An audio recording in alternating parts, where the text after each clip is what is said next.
ক্ষমতায় এসেই অভিবাসীদের পেছনে উঠে পড়ে লেগেছেন সদ্য দায়িত্ব নেয়া মার্কিন প্রেসিডেন্ট ডোনাল্ড ট্রাম্প। শপথের প্রথম দিনেই স্বাক্ষর করেন অবৈধ অভিবাসীদের নিজ নিজ দেশে ফেরত পাঠানোর আইনে। ঘোষণা দিয়েছেন দেশটিতে জন্মসূত্রের নাগরিকত্ব পাওয়ার নীতি বন্ধেরও। আর এসব ঘোষণায় তোলপাড় শুরু হয়েছে বিশ্বে।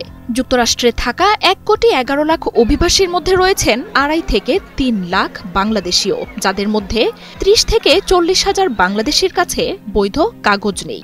অবৈধ অভিবাসীদের ফেরাতে এরই মধ্যে ধরপাকড় শুরু করেছে ট্রাম্প প্রশাসন। ফেরত পাঠানো হচ্ছে নিজ দেশে।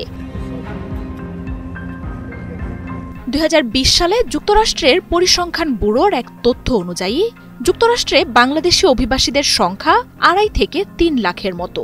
এর মধ্যে সবচেয়ে বেশি প্রায় 1 লাখ বাংলাদেশির বসবাস নিউ ইয়র্কে।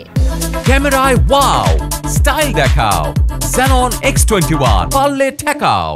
এছাড়াও নিউ জার্সি এবং মিশিগান সহ বিভিন্ন অঙ্গরাজ্যেও রয়েছেন বাংলাদেশিরা। মার্কিন দূতাবাসের তথ্য অনুযায়ী 17,000 বাংলাদেশি শিক্ষার্থী রয়েছেন দেশটিতে। তবে বর্তমানে এই সংখ্যায় কিছুটা পার্থক্য হতে পারে। এমনিতেই অবৈধ অভিবাসী সম্পর্কে কোনো দেশের সরকারের কাছেই তেমন কোনো নির্ভরযোগ্য তথ্য থাকে না। সাধারণত অবৈধ অভিবাসীরা জাতীয় জনসংখ্যা জরিপ বা অন্যান্য পরিসংখ্যানিক প্রতিবেদনে সরাসরি অন্তর্ভুক্তও হন না। তবে বিভিন্ন অভিবাসন সংস্থা এবং গবেষণা প্রতিষ্ঠান এই বিষয়ে কিছু অনুমান প্রকাশ করেছে। সেসব তথ্য মতে যুক্তরাষ্ট্রে বাংলাদেশি অবৈধ অভিবাসীর সংখ্যা 20,000-এরই বেশি। যুক্তরাষ্ট্রের জরিপ দপ্তরের তথ্য মতে 2 দশকে যুক্তরাষ্ট্রে বসবাস করা বাংলাদেশি অভিবাসীর সংখ্যা 263% বেড়েছে। 2000 সালে যুক্তরাষ্ট্রে বাংলাদেশি অভিবাসীর সংখ্যা ছিল 57,000। 2019 সালে এই সংখ্যা দাঁড়ায় 2,08,000-এ। 2017 সালে পিউ রিসার্চ সেন্টারের একটি রিপোর্ট অনুযায়ী প্রায় 40 থেকে 50,000 বাংলাদেশি অবৈধভাবে যুক্তরাষ্ট্রে ছিলেন বলে জানানো হয়েছিল। তবে তাদের মধ্যে অনেকেই পরে দেশটিতে নাগরিকত্ব গ্রহণ করেছেন। দেশটির সরকারি বেসরকারি কাজ সহ ব্যবসা বাণিজ্যে জড়িয়ে রয়েছেন লাখো বাংলাদেশি। অবৈধ অভিবাসীদের ফেরাতে এরই মধ্যে জোর তৎপরতা শুরু করেছে ট্রাম্প প্রশাসন।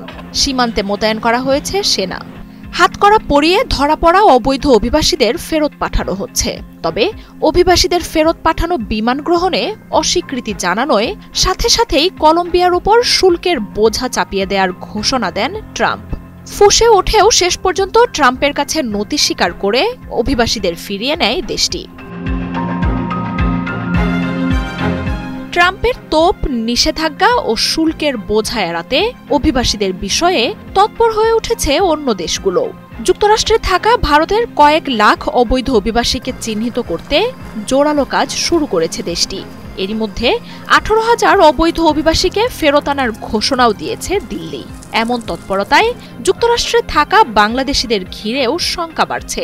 এরই মধ্যে নিউ ইয়র্কে 4 বাংলাদেশি অভিবাসী ধরা পড়েছে বলেও তথ্য উঠে আসছে।